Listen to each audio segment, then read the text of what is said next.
ኣብ ውሽጢ እቲ ግፋት ዝወፀ ናይ ዓይኒ ምስክር ኣብ ትግራይ ዝግፈፍ ዝነበረ ናይ ዓይኒ ምስክር ማለት እዩ። ኣብ ቀረባ እዋን ብቪድዮ ተቀሪፁ ዝወፀ ናይ ግፋት ምስልታት ብምልክት ካብቲ ቦታ ዝሃደመ ናይ ዓይኒ ምስክር ዘሰንብድ ሓበሬታ ኣቃሊዑ።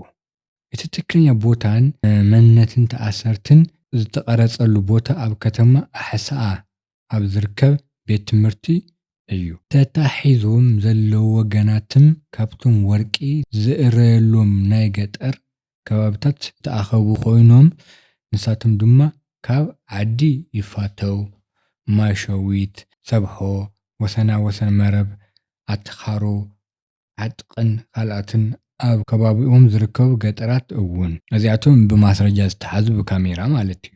እምበር ኣብ ካልእ ከተማታት እውን ኣለው። ኣነ ባዕለይ ኣካል እቲ ግፋእ እየ ነይረ። እቲ ቪድዮ ባዕሉ ብኢድ ከም ዝቀረፀ ዝገልፅ ናይ ዓይኒ ምስክር ካብቲ ቦታ ከመይ ኢሉ ከም ዘምለጠ ክገልፅ ከሎ ከምዚ ይብል። ንሓደ ፖሊስ 4,000 ቅርሺ ብባንኪ ትራንስፈር ብምክፋል እዩ ካብቲ ማእሰርቲ ኣምሊጠ ወፅየ። እዚ ኩነታት እዚ ኣብቲ ከባቢ ዘሎ ምግሃስ ሰብኣዊ መሰላታትን ብልሽውነትን ክሳብ ክንደይ ዓቅምን ዘሻቀለን ደረጃ ከም ዝበፅሐ ዘርኢ ህውየት መርትዖ እዩ። ኢራን ኣሜሪካን ድሕሪ ምእባያ ኣብ ሜክሲኮ ናብ ፀወታ ዋንጫ ዓለም ክትምለስ ምዃና ሽንባም ገሊፁ። ዋሽንግተን ነዚ ውድድር ንምእንጋድ ድሕሪ ምእባይን ሃገራዊ ጋንታ ኩዕሶ እግሪ ኢራን ኣብ ሜክሲኮ ክትድቅስን ኣብተን 3 ፀወታታት ዋንጫ ዓለም ኣብ ዝካየደሎም መዓልትታት ናብ ኣሜሪካ ክትገይሽ ምዃናን ፕሬዚዳንት ሜክሲኮ ክላውዲያ ሺንባም ትማሊ ሶኒ ገሊፁ። ሺንባም ፊፋ ናብ መንግስቲ ከም ዘቕረበ ሰበስልጣናት ኣሜሪካ ኢራንን ኣብ ሙሉእ እቲ ካብ 11 ሰነ ክሳብ 19 ሓምለ ዝካየድ ውድድር ኣብታ ሃገር ክትፀንሕ ከምዝትደሊ ድሕሪ ምግላፆም ኢራን ኣብኡ 3 ፀወታታት መደብ እኳ እንተሃለዋ ኢራን ኣብታ ሃገር ክትፀንሕ ከምዘይደሊ ገሊፃ። ሓላፊ ፌደሬሽን ኩዕሶ እግሪ ኢራን ሚህዲ ታጅ ብሰንበት ኣብ ዝሃቦ መግለፂ መደበር እቲ ጋንታ ኣብ እዋን ውድድር ካብ ኣሪዞና ናብ ደቡባዊ ከተማ ሜክሲኮ ተጀሚርና ክጓዓዝ ምዃኑ ገሊፁ። ፊፋ ትማሊ ሶኒ ነዚ ስጉምቲ ኣረጋጊፁ። ታጁ ወሲኹ እቲ ምልውዋጥ ምስ ቪድዮ ዝተኣሳሰረ ፀገማት ንከይፍጠሩ ቀጥኢ በረራታት ኣየር ኢራንን ኣየር ናይ ሜክሲኮ ንክፈቅድን ዝሕግዝ ምዃኑ ገሊፁ። መደባት ዋንጫ ዓለም ኢራን ኣብ መወዳእታ ወርሒ ለካቲት ጀሚሩ ኣብ ትሕቲ ምፅራይን ፀኒሑ እዩ። ኣሜሪካ ምስ እስራኤልን ተፀንቢራ ኣብ ልዕሊ ኢራን መጥቃዕቲ ብምፍፃማ ቴሄራን ንጋንትኣ ኣብ ሓንቲ ካብተን ሃህጉድቲ ሃገራት ክትፅዋዕ ትሰድድ ድያ ኣይትሰድድን ዝብል ጥርጣረታት ፈጢሩ። ሩስያ ኣብ መከላከሊ ቦታ ኪየቭ መጥቃዕቲ ክትገብር ምዃና ኣፈራሪሓ። ጉንበት 25 2026 ሩስያ ላቭሮቭ ንሩቢዮ ንዕለታዊ ምክልኻል ኪየቭ ንምጥቃዕ መደብ ከምዘለዋ ሓቢራ። ዩክሬን መብዛሕትኡ ሃገራት ንፀሊም ከይገዝእ ተመሓዳድር። ዩክሬን መብዛሕትኡ ሃገራት ንፀሊም ከይገዝእ ትምሕፀን። ኣብ ኪየቭ ናይ ሰንበት ኣድማ 2 ክሞቱ 91 ድማ ቆሲሎም።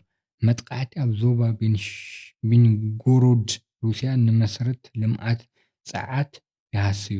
ሩስያ ኣብ ዞባ ካርኪቭ ዩክሬን ዘካየደቶ መጥቃዕቲ 2 ሰባት ቀቲሉ። ኣብ ኪየቭ ምስ ወታደራዊ ሓይሊ ዩክሬን ከምኡ እውን ምስ ማእከላት ውሳነ ዝተኣሳሰሩ ዒላማታት ስርዓታዊ መጥቃዕቲ ክገብር ከምዝሓሰበት ብምግላፅ መፃወተኛታት ክወፁ ኣተሓሳሲባ። እቲ ድማ ድሕሪ 1 መዓልቲ ድሕሪ ምጅማራ ኩናት ኣብቲ ከተማ ዝከበደ ምድብዳብ ገይራ።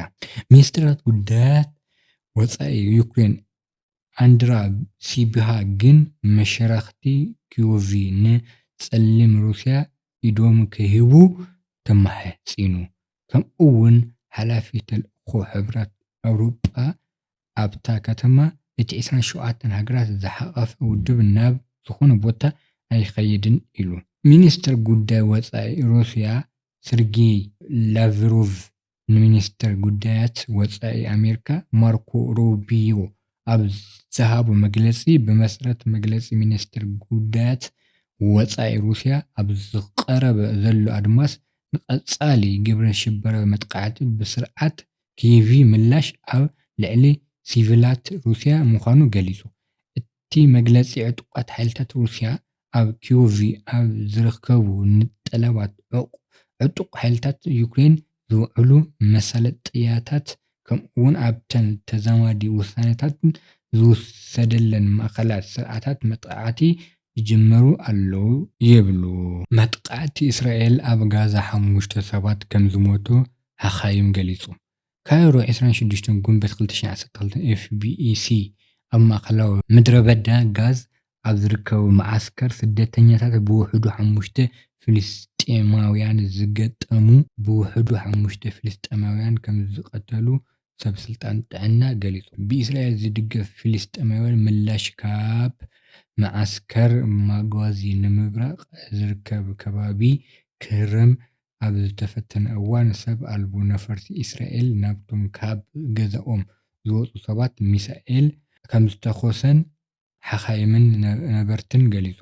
ካብ ጥቅምቲ 2023 ጀሚሩ ኣብ መሬት ፍልስጤማውያን ምስ ዕጡቓት ሓማስ ክዋግኡ ዝጸንሑ ሰራዊት እስራኤል ቀረበሉ ሕቶ ርእይቶ ብቅጽበት መልሲ ኣይሃበን። ሓማስን ተሓባበርቲ እስራኤልን ኢሉ ዝጸውዖም ብእስራኤል ዝድገፍ ዕጡቓት ጉጅለ ዝገበረ ወራሪ ኣብ ዝሓለፈ ሰሙናት እናወሰኸ መጺኡ። መራሕቲ ናይቶም ኣብ ትሕቲ ቁጽጥር እስራኤል ኣብ ዝርከቡ ከባቢታት ዝንቀሳቐስ ጉጅለታት ንምግዛእቲ ሓማስ ንምውዳቕ ዝዓለመ ምዃኑ ይዛረብ።